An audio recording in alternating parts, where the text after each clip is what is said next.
Hi, everybody. Welcome to our March webinar series, Accelerating Change for Healthcare.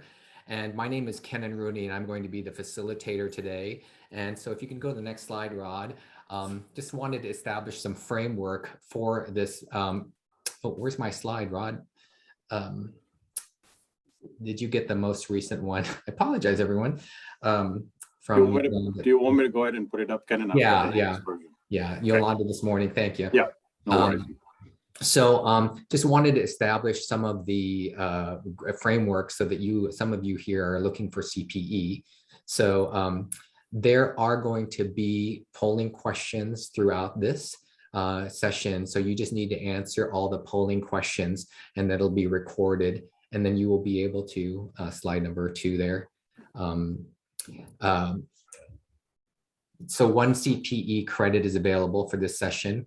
And so answer the 3 polling questions and be here during this webinar. Your CPE certificate will be mailed within 2 weeks, right? And then there's going to be a survey that'll be forwarded to you that will give us some feedback, not only on this presentation, but also for any other programs that you'd like to see or hear from us.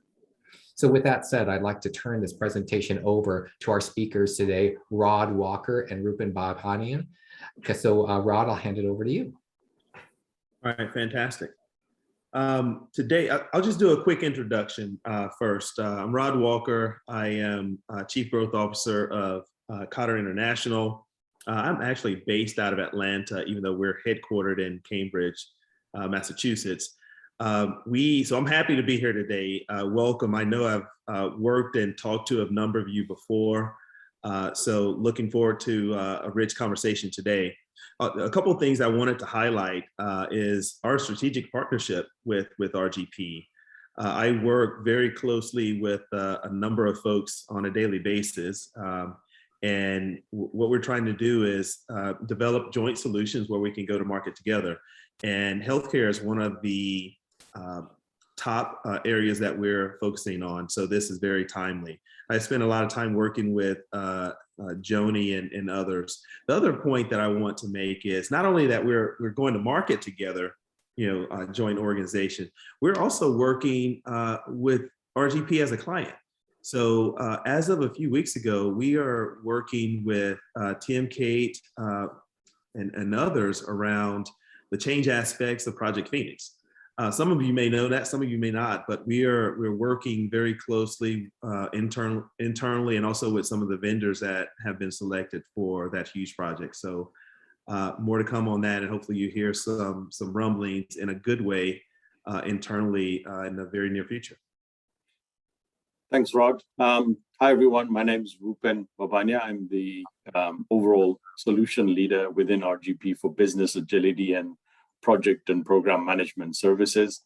Very excited to be here today, sharing the presentation with Rod.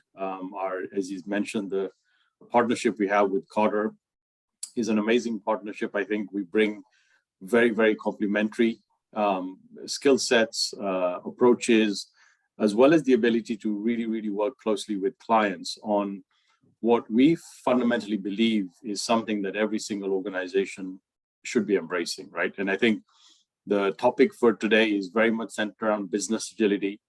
Rod and I are going to try level best to keep this fairly engaging. So, if you've got any questions, please feel free to raise them through the chat messages. But from my own experience, I have worked both on the consulting side as well as on actually working internally within organizations to really help companies embrace agility. And through many of the other companies and clients that we work with on a daily basis, what we've tried to do is to culminate all of those experiences into hopefully a presentation that you can walk away with, which is actually going to help you think more about, so what can you as an individual do to really increase or enable or accelerate business agility within your organization? So a lot of appreciation for those of you that have taken the time to attend the session in person today. And so now, without further delay, I'm going to hand over to Rod to take us through the first part of the presentation. Fantastic. Rupen, if you could stop sharing and then I'll share mine. We've got some polling questions baked into the slides, Rod, if that's okay. So we're gonna have to try and stick to this one because there are some polling questions that have already been embedded in some of the points across the slide. Is that okay? Okay, yeah, that's fine. Yeah. Okay, great.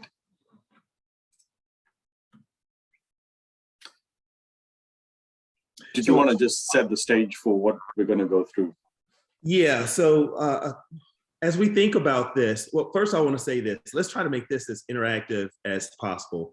I will, over the next 20, 25 minutes or so, I'll talk a little bit about the science of change and what we Kotter are seeing in the marketplace with healthcare organizations and healthcare leadership.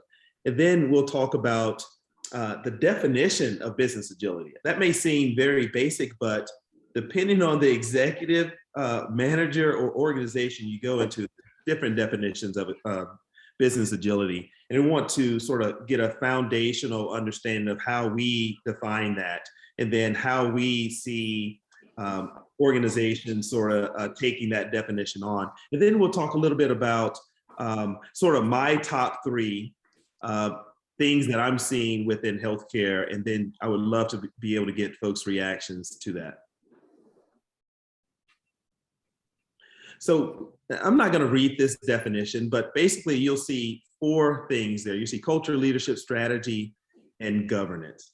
And you know, the best organizations really look at those strategic components and try to be as agile as possible related to those, and be innovative as possible related to those.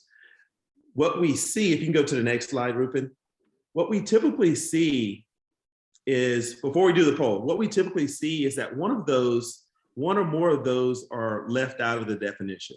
And what generally it happens once one of those are left out of the definition is the organization gets imbalanced. And more times than not, we'll just call it what it is. Culture is deprioritized in that. And because culture is deprioritized, you're either going to, a couple different things happen. You don't get the right buy-in and alignment up front that is needed for strategy and governance and prioritization, et cetera. Or they go to the outside to get vendors to help out. And then they have to really, once they think that they're done with a point in time for their transformation, or making their business more agile, they have to go back to the very beginning and address that culture piece. So what we try to do is have culture be embedded in everything that they do, because more so in healthcare, that culture aspect is really helping define the organization. And the reason I say that around healthcare is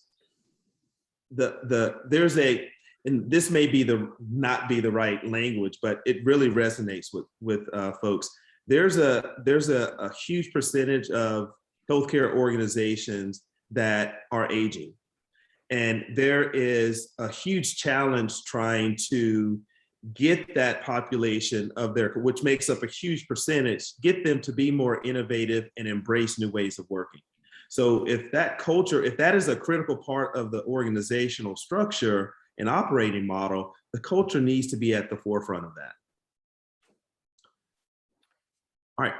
Okay, we're gonna now just switch over to a quick poll just to warm everybody up. And then Rod will continue with your presentation. So Kenan, I'm just gonna change the slide here and then allow you to sort of run the poll. Yeah, go ahead. No, actually, you go to the next slide, Rupen.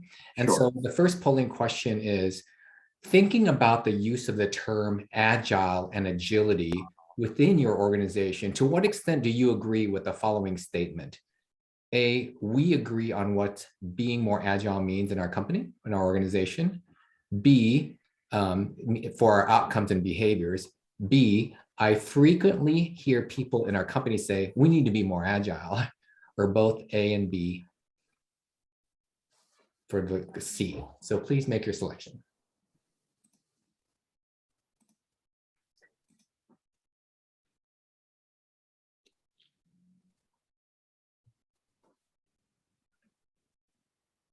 So for some reason, these polling questions, you guys aren't able to vote. That's very odd. This is the first time I've had this technical difficulty. Okay. Can you see the question on the screen? We can. I can see the question, but I'm not able to answer it, Kenan. Oh. Okay, you guys, this is the first time in Zoom that I've ever had this technical difficulty. So, yeah, you guys, if you can go ahead and answer within the chat, so then we can record all this for those that are trying to get CPA. We can work through that. Okay. But when I look at the answers, I see a combination of B's and C's, a lot of B's and C's in regards to they hear about, you frequently hear more about people at companies say we need to be more agile, and that I don't see a lot of agreement. So, or some just both A and C, A and B, there seems to be a mix. Right. Right. Sorry about that technical difficulty, everybody. Welcome to Zoom. Go ahead. Okay. Should we proceed, Kenneth? Yes. Go ahead. Okay, great. Yeah. So back to you, Rod. I'll just switch the slide. Yes. And so this is what I was saying, but before the poll is the change is often deprioritized within this. And I think the poll questions really solidifies or supports what I said a couple minutes ago about understanding the definition of business agility and how it aligns to what we're doing on a daily basis. Because that's the foundation of getting buy-in and supporting new ways of working. Next slide. All right, so Kotter sort of established the science of change. And I'm not going to go very deep into these three, but I want to highlight what we are seeing within the healthcare industry. So and I'll start at the middle. Our approach says that the hierarchy, which is your typical org structure, is definitely needed. It's been proven, but in order to be more agile and do things in an accelerated manner, there needs to be a supportive and peer-to-peer networking aspect of that. And that's where things are sort of trial and error. You think of innovation areas and where things or people are allowed to fail fast, et cetera. Then you move over to the real bulk of our approach with the 8 accelerators, and then sort of our principles for leading change. The first accelerators all around creating urgency. Now, once we believe that you have to start with creating urgency or activating the workforce, and I'll talk a little bit more about that. And then the other accelerators, you don't necessarily have to go in a linear order. You can sort of bounce around between the accelerators, but you absolutely have to start with going where the energy is. Now I'll come back to number 1. And the reason I want to do this one last is this is where we really see a lot of challenges within healthcare. And this is survive and thrive. And it's not, organizations are 100% in survive and they need to go to thrive in order to be successful. It's about understanding when you are in survive. What we see a lot of is executives, management, and teams and organizations really executing on the work that's in front of them and not popping up to see the entire landscape of where the organization needs to go, why it needs to go there, how can we be more innovative and do new ways of working. They're just so in survive, let's get to the next quarter or the next month or the next year where we're executing. And that is okay if you have a healthy balance of that survival aspect, but have also a thriving mentality where you're fostering creativity in the organization. You're activating your workforce to be more involved with the change so you can get buy-in faster, and being more adaptive to how can you shift your culture in a way that's going to be successful for the future, and finding and untapping the potential into the workforce that may not have been in your organization for 20, 25 years. You hired them for a reason. They have a skill set. How can you alter your ways of working to tap into that skill set so it provides the intrinsic value to the organization. I want to stop there. Any thoughts or reactions to what we're seeing? Are you seeing the same things, or are you seeing different things? And just jump right in or use the hand raise function.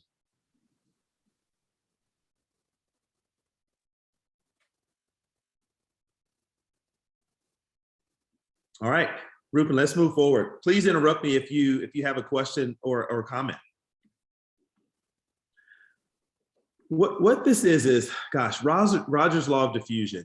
And we use it as a method to create urgency, or that's the technical term, but it's really activating your workforce, creating a movement around new ways of working, or in the case of what we're seeing in healthcare, really tapping into what's going to help the organization move to the next generation related to innovation, agility, et cetera.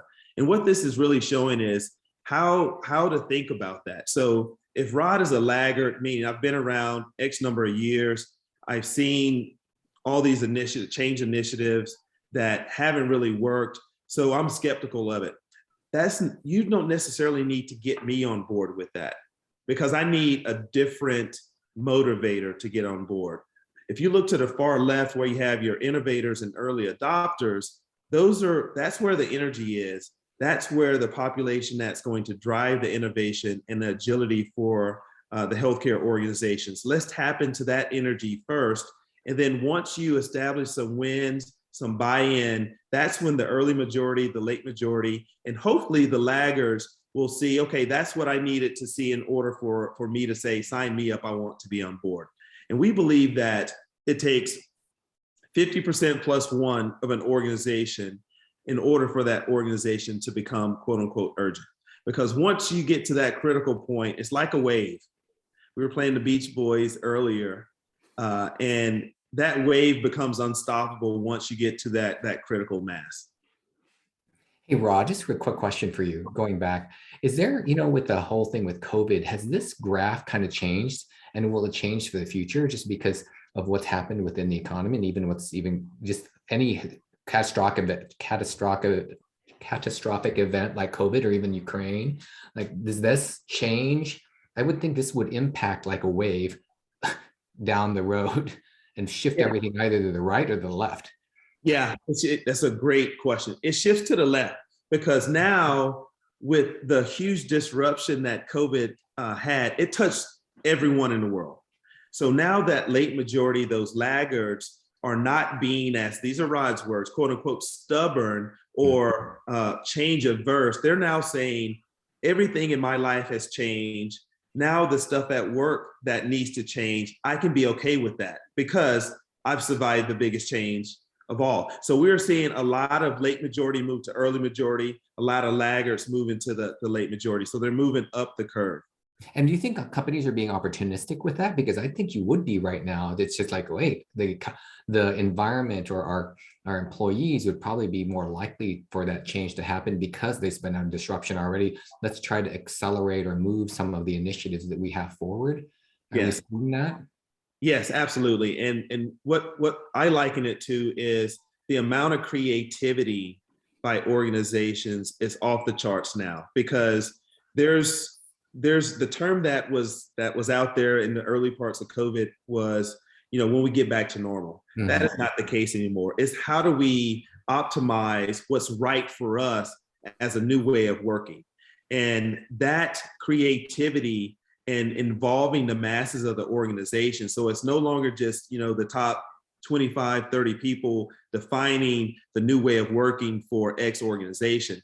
They're soliciting the masses because the masses have the same amount of change. They experience the same amount of change with COVID as the leaders have. So it's no longer, we have this experience, we're going to say, this is how you should do it. It's like, let's bring the masses and say, what's going to work for the folks at the front line? Mm-hmm. So we are seeing a lot of that creativity. Yeah, you can see that in the evidence in the life sciences practice right now, where they're trying to accelerate even more so some of the clinical trials to move faster, just because there's been delays, right, in clinical trials, but now there's trying to get things to the market faster. right? Because it's an opportunity. Same thing with our health provider clients moving on to telehealth a lot sooner, just because now everyone wants the remote patient access, and all those initiatives have moved up much faster too, right? To force that wave to the left that you're talking about. Absolutely. And I'll talk a little bit more about that in my top three areas of opportunity in healthcare. This slide is what I wanted to say here. You'll see right there who we are. That's kind of who they are. That's kind of Rogers' Law of Diffusion that we just had a conversation about. My point from this slide is and this is true with healthcare, but it's also true with older, more established industries such as transportation, such as financial or insurance. Once they identify that, wow, we've been very complacent, the first thing that they do, if they haven't done it already, is move all the way to the right. So I'm looking in the very middle here where it says complacency. They move to the far right and have false urgency. And once I make this statement, I can't see everyone's face, but I'm sure everyone's gonna nod.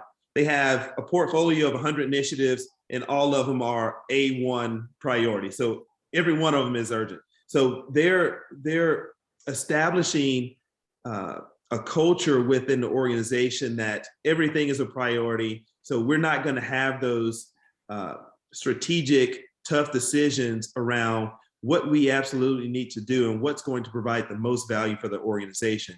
And a result of that is folks are getting burned out.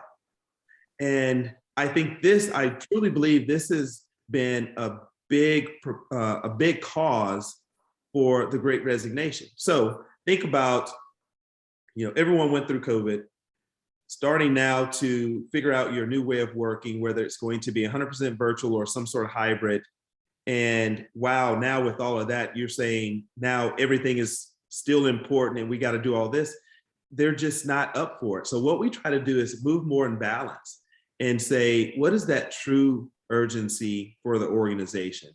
And be able to have not only the leadership, but the entire workforce have a role in articulating what's the opportunity for your organization in the short and the long term, and then prioritize your initiatives based on that. That gets to the decision making that is really fostering the agility of the organizations. When I think of, and this is number 3 on my list, by the way, when we think of decision making for healthcare, the 2 double clicks on that is accelerating the speed to market, and equally as important, the speed to impact. So if it's no longer projects or initiatives taking 2.5 years to achieve, we want the organizations to sort of shift their mindset and say, what's the value that we can get in a calendar year? How can we change the way we do work so we can realize that value as quickly as possible? And then make decisions based on that. How can we actively have initiatives fight for their life, in air quotes, meaning how can we not have our 100 initiatives be a priority? And when we think about prioritization, how can we think of it from an enterprise lens as opposed to a functional or a siloed lens? So that's really getting into that true urgency space. And that's one of the top areas that we focus on in working with healthcare. And now, as we go to the next slide, I want to pause and see if anyone has any reactions to that. You can go to the next slide, Rupen. Go to the next slide. So when we think about you may be thinking, there's a lot of challenges out there. What is a good, or good is not the right word, what does a healthy healthcare organization do? What are the winners within healthy healthcare organizations do? And it's around 3 things. It's articulating the why. And the reason that this is important, it's difficult to get senior leadership and key stakeholders on board with their why. It's increasingly more difficult to get the entire organization to articulate their why for a particular strategy or direction for the organization. And that is what's needed to be successful in the new world that we're embarking on. No longer is it okay and going to be provide success by saying 15, 20 people understand the direct path of where the organization goes. If I'm on the front lines, I want to understand and need to understand what I'm doing on a daily basis, my team's doing on a daily basis. How can I single thread that up to this strategic direction or North Star for the organization? And my why will be different from Rupen's why. It will be different from Jane Doe's why to my left. But I need to go through that exercise of articulating that for myself, because now I'm feeling more empowered. I'm feeling more motivated, more activated within the ecosystem of the organization. So that's number one. The second is short-term wins.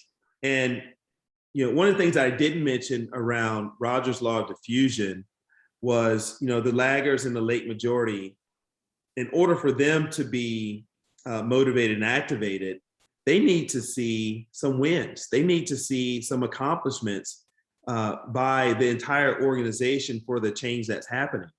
And the way to do that is to document, celebrate, and broadcast the wins that you have over time. It's not acceptable and fruitful to wait until 12 months and say, okay, these are all the things that I did. You want to bring people along the way to get that buy-in, because once you get that critical mass, that 50% plus one, it becomes unstoppable. And likewise, the third is empowering all members to drive the change. And one of the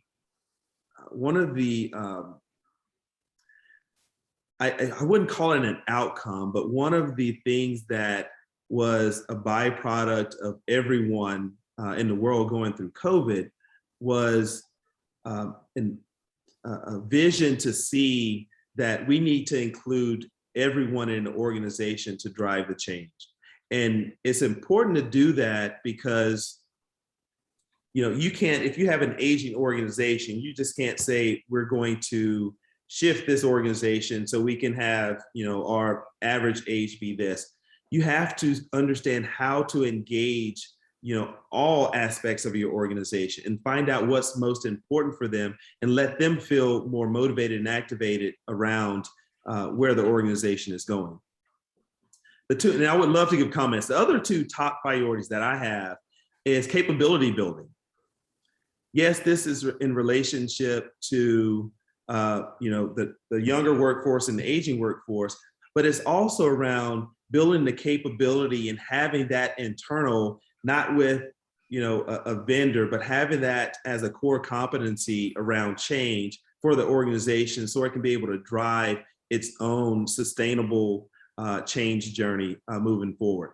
That is becoming, and because we want to, or leaders are trying to figure out ways that they can motivate aging and the young population. So let's equip them with these capabilities that's going to help them win and the organization win. That's one. The other is, there's a complexity in, we talked about the hierarchy and the network. Being able to incorporate the network within the healthcare organizations, because healthcare and transportation, insurance, financial services, those are more mature organizational structures that have been very successful. Let's just be honest.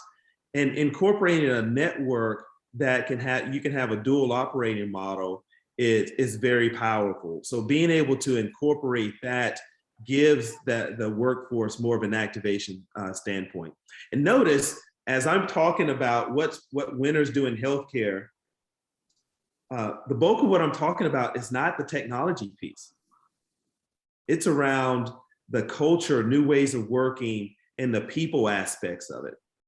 That's what we find that healthcare winners are actually doing in order to be successful. So I want to stop there. I think we're right on time, or maybe a couple minutes. Before we move forward, any thoughts, questions? I didn't see any hands raised, but we can do a quick sort of comment or question right here.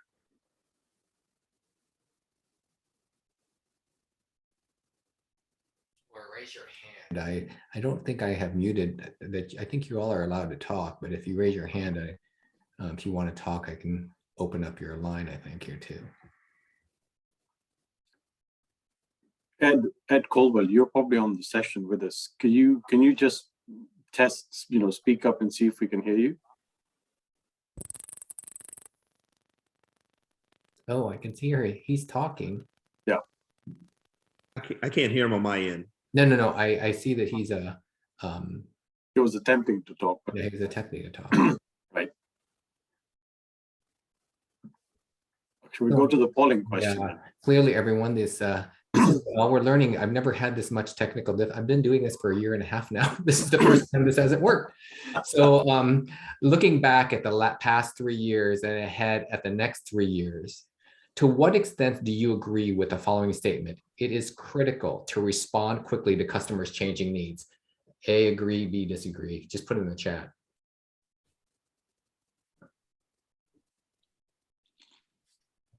Yeah. Yep, the A's have it. Great. Okay. It is the bottom of the hour, so go ahead. Should we continue? Yes, go ahead. Okay. Yeah, I think Rod's just got a couple slides and then hopefully he can pass it on to me. Yeah, I just go down to the next slide.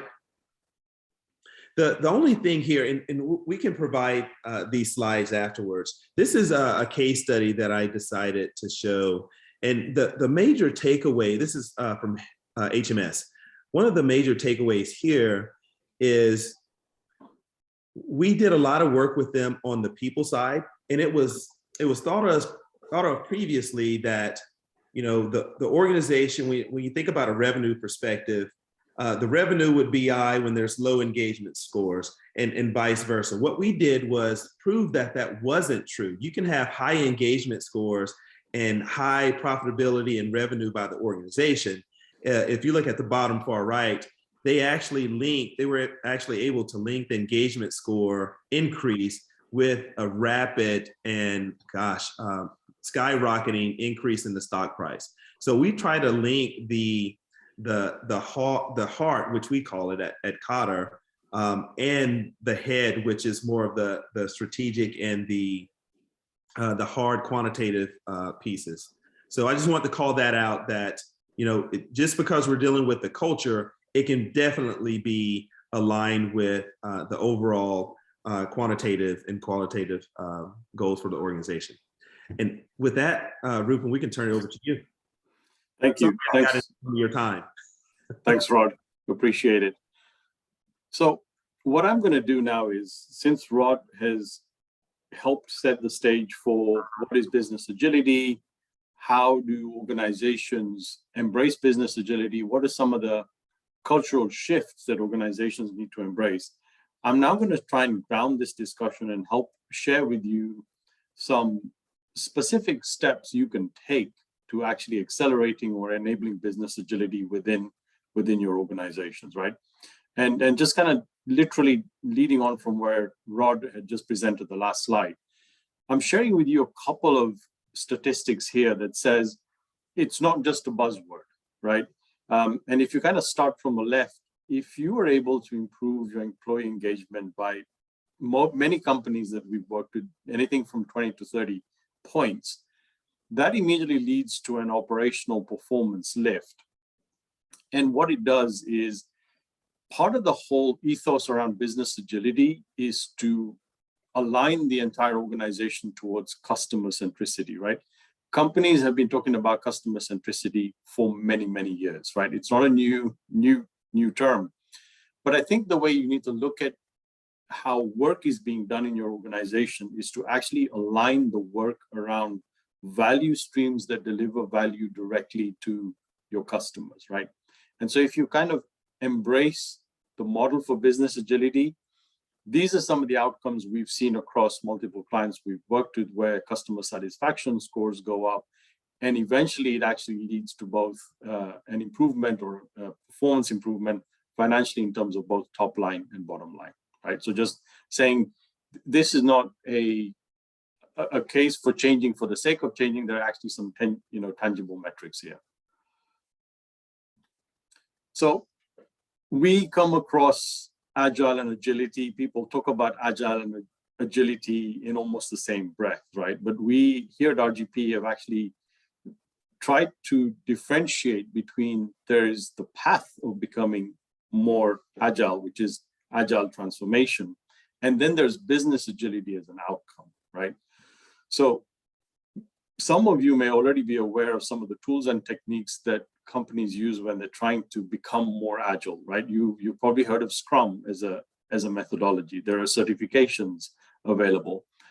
People talk about continuous delivery and distributed decision making. But that's distinct from what having business agility really is about. And it's about, as I mentioned, aligning the organization towards becoming a lot more customer-centric. We stress less on tools and techniques and more on values and behaviors, right? Are people in the organization conditioned specifically at the leadership level, and then obviously across the organization? Are they demonstrating values and behaviors that enhance and set fertile ground for agile or agility to increase, right? Is everything you do outcome focused, right? Do people understand specific outcomes when they're working on specific tasks, activities, or projects? And then last but not least, the notion of servant leadership, and I'll go into this into a little bit more detail in the subsequent slide. So for us, we stress a lot on the right side, which is essentially as an outcome. We can help organizations on the left side, but I think it's more important for this particular presentation to really focus on the agility aspect. So here's another poll that we wanted to run today, right? What do you foresee as the barriers in your company to becoming more agile or embracing the principles of agility? Is it A, leadership mindset? You know, is that where you see possibly the barriers? Is it B, qualified talent to lead and show how it's done? Is it C, tools and methods? Is it D, lack of engagement between employees and leadership? And by the way, this is, you can multi-select A, B, C, and D, or any of those that you feel are truly some of the top barriers in your organization that are sort of preventing or acting as barriers to embracing the principles of agility. So we'll give people a few minutes to just respond. Interesting responses. I'm seeing a lot of A, which is what we kind of predicted. We're seeing a lot of A, B's and D's, A and D's, C and D's. Right. I'll just give people a couple seconds to conclude their responses. Okay, so no surprises here. A lot of the responses are centered around a leadership mindset, right? And I think we're going to explore that topic in the subsequent discussions here.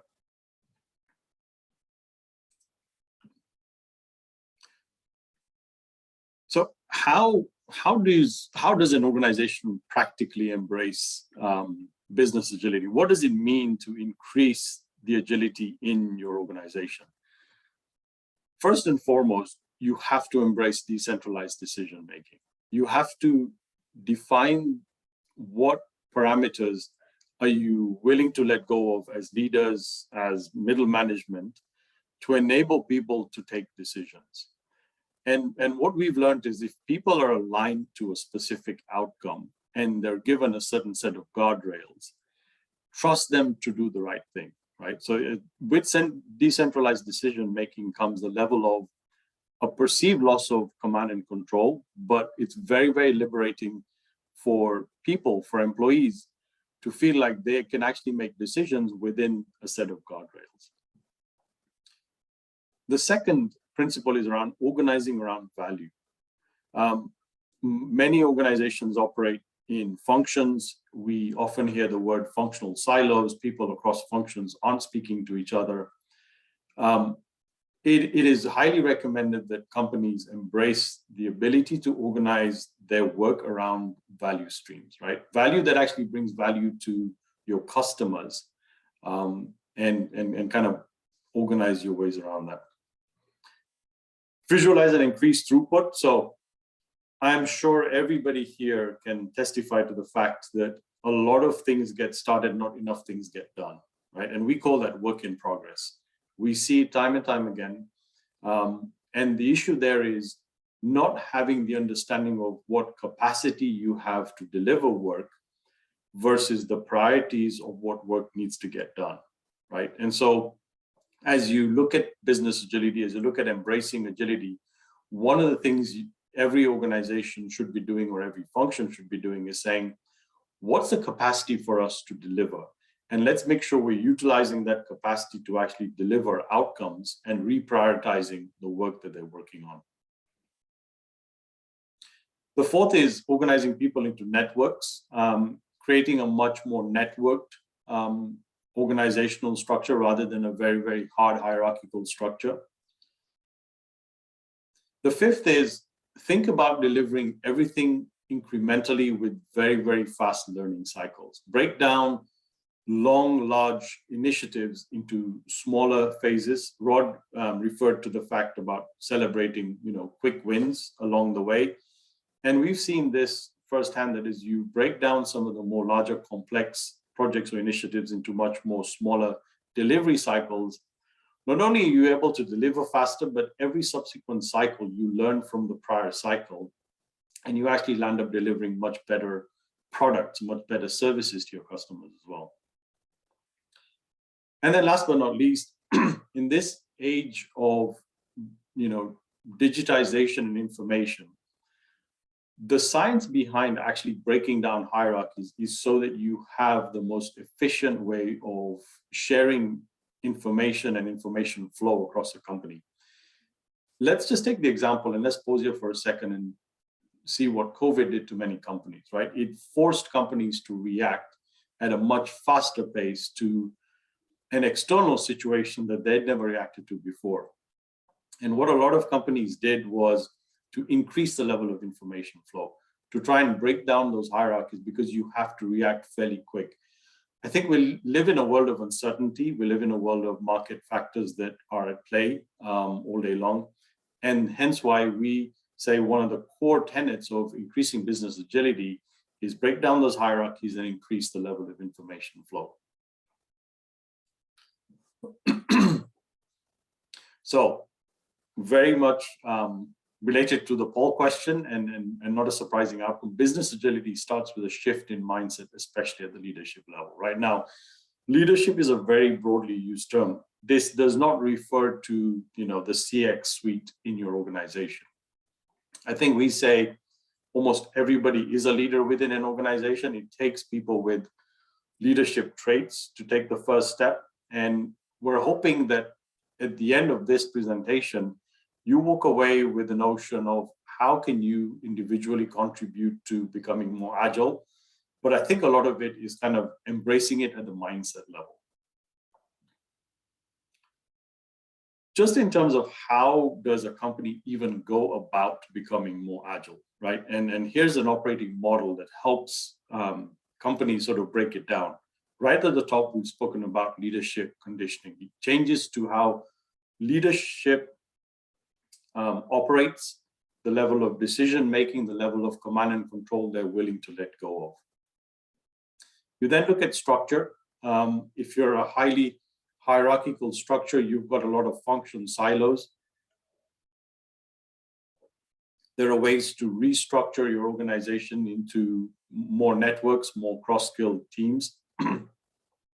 There are specific processes, work management processes that can be implemented to increase agility. And then kind of the whole thing around value streams and workflow. And last but not least, none of this is possible unless you have the right tools to be able to enable business agility, right? So again, there's a method to actually becoming a lot more agile. This at a summary level helps you understand it. And there's a lot of content, I would say, that's even publicly available out in the internet if you want to look at how do you actually embrace agility or have an operating model in place. So what are the practical steps to actually enabling agility, right? And these are really, really good steps. This is something you can implement. You can start tomorrow, right? Number one, start small. Select a single highly visible cross-functional project or initiative within your organization that's moving too slow. Number two, build a squad.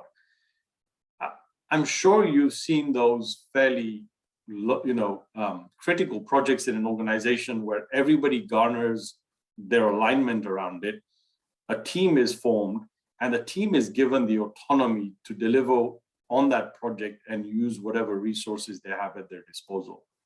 And this is about saying, how do you scale that, right? So build a squad, make sure you have team members, and everybody should have a role of active contribution. The worst teams are where you have 10 team members and 15 managers, right? The best teams are where you have 10 team members and 0 managers.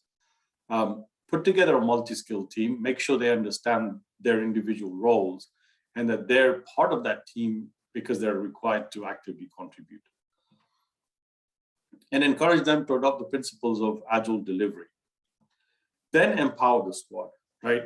Establish certain guardrails and empower them to take decisions with the singular purpose of delivering the core objective of the initiative. And last but not least, remove the layers. Remove the information layers that exist between this team and all levels of leadership in the organization.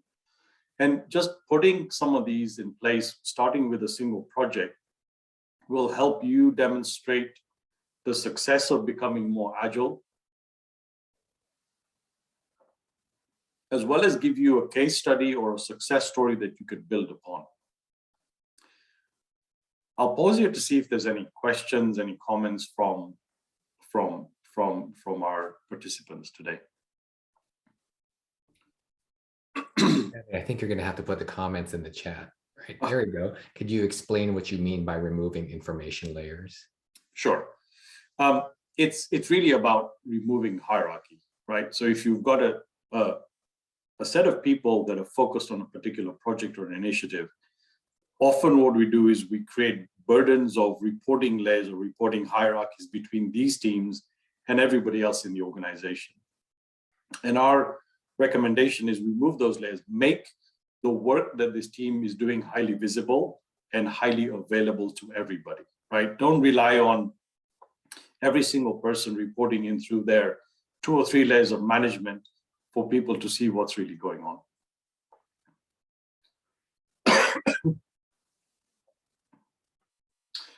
Okay, I think there's another. Okay, well, you're welcome.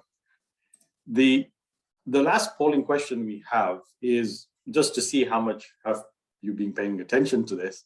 Which of the following is not a core principle of enabling agility, right? So change of leadership mindset to adopt agility, more rigorous hierarchy and command and control, self-organizing teams aligned by purpose, or D, deliver incrementally with fast integrating learning cycles. So which of these 4 is not a core principle of enabling agility?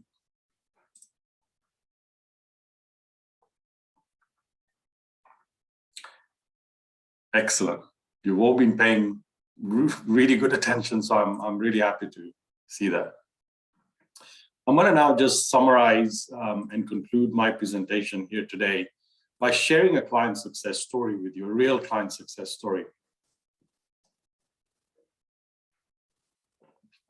So the situation is one about getting enrollment for clinical trials. And a leading biopharma company observed that there's a large difference in patient enrollment rates across its clinical trial sites, right? And the gap was really in and around the confidence level of each team. And so what they noticed was some sites had some teams that were really, really confident and were able to enroll their first patient or patients, and other teams lacked that confidence, right? Now, what the company decided to do is they could have gone the traditional path. They could have, pulled in all the data, they would have then had a bunch of different functions look at it, and then, over weeks and months try to say, okay, is there something we can do here? Instead, they realized that this is a fairly critical barrier to them actually running their clinical trials. And they launched a series of Agile teams and fully empowered them to say, go and interact with every single site team, see what they're doing, see how they're engaging with potential patients, and we'll empower you to put in whatever changes are necessary to increase the enrollment rate. So singular purpose, increase the enrollment rate, fully empowered Agile teams who are given access to whatever information and resources they require. Not surprisingly, the teams came back and in a fairly short period of time were able to come up with new ideas and prototypes. And because they'd been fully empowered, they were able to actually test these every 2 weeks with customers, investigators, and site teams. At 6 weeks, the company then launches the new training program with continuous innovation and realizing that this isn't something we do once, but this is something we want to keep doing on an ongoing basis, right? And so the net results is now all the sites are consistently enrolling new patients. Fairly specific case study, practical implementations of agility, and some fairly outstanding results, right? So at this stage, Kenan, I'm going to hand back over to you. I've concluded my part of the presentation, and then maybe if you've got any additional questions or comments. Yeah, I actually have a question on this case study that you have. Earlier, you kind of put this formula together that said put together a squad and put together, and then we talked about the data.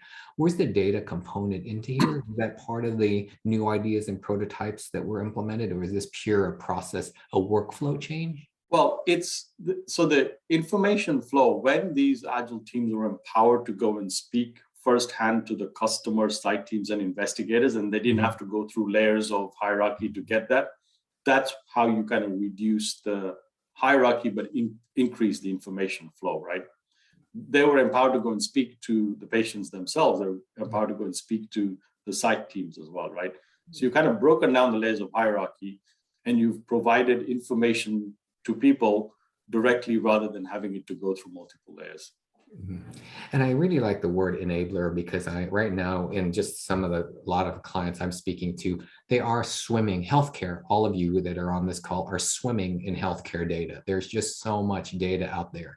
And the enablers is really where I think there's an opportunity, I think, to here accelerate it and be agile about it, to be able in the world of, these Tableau, Python users that can grab this data and really manipulate this data to get the leadership to do something about it. I think that's where the opportunities quickly lie. Yes. Yeah. And I think, look, we're facing the largest crisis in terms of having too much data and too less insights, right? Yeah. And I think what we're seeing is multiple companies that we're constantly working with trying to take on the challenge to say, it's not a lack of data. It's actually a lack of insights that we're suffering from, right? So absolutely to your point, enabling that, investing in certain analytics platforms that give people the insights they need is more important than just giving them access to the data, right? Both of you spoke about the leadership in an organization. I was a friend of mine is at the HIMSS conference. Right now, Health Information Management Conference. I think I don't know how many people, there's usually like tens of thousands of people there in Florida. And he was talking about one of the key takeaways that they're talking about is taking care of those people in the front line and equipping managers to be leaders in the people management space. So this is what actually it's, right now, not only enabling leaders, but in creating and, giving these leaders the opportunity, right, and the squad to take on a challenge and go. Yes. Right? So I think you're right on to where earlier you talked about the wave, Rod, about the wave of that wave. I really like that picture that everything moved to the left just because we now have an opportunity to drive change in an environment where people are kind of hungry for things to move forward in their lives, right? So, Rupen, I have a quick question. Could you go back to, I think it was your next to last slide that had the 4 steps to accelerating agility? Sure.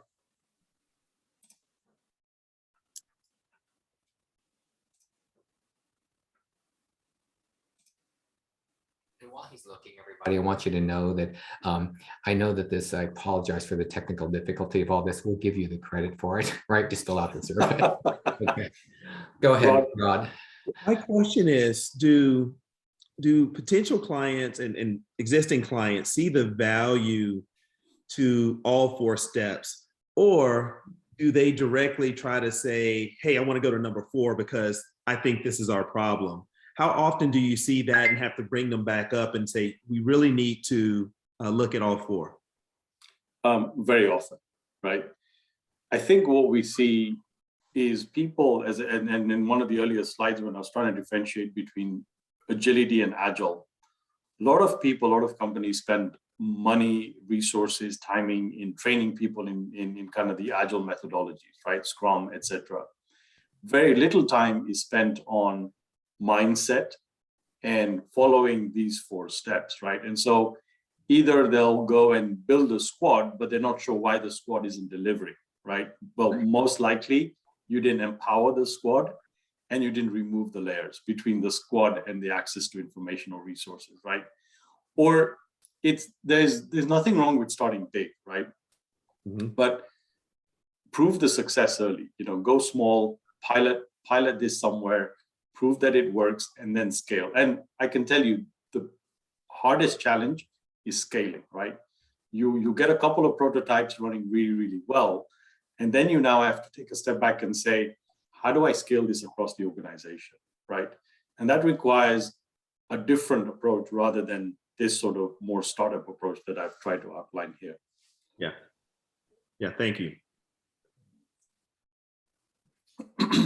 Thank you, Ed, for your comment right here. Most clients will want to go to a specific issue that they believe they could fix without looking at the overall leadership and empowerment and decision-making, right?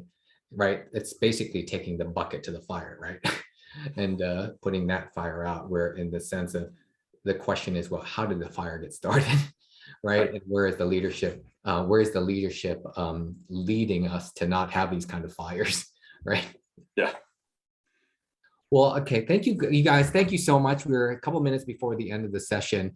Really appreciate it, Rupen and Rod, for your time. And thank you all for attending. And again, you will be, those in attendance, participants will be receiving a survey.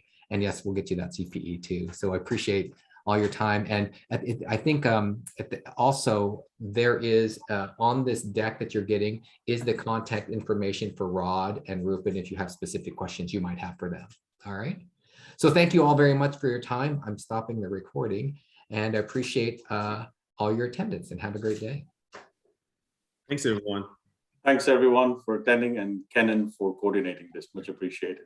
Absolutely. Thank you.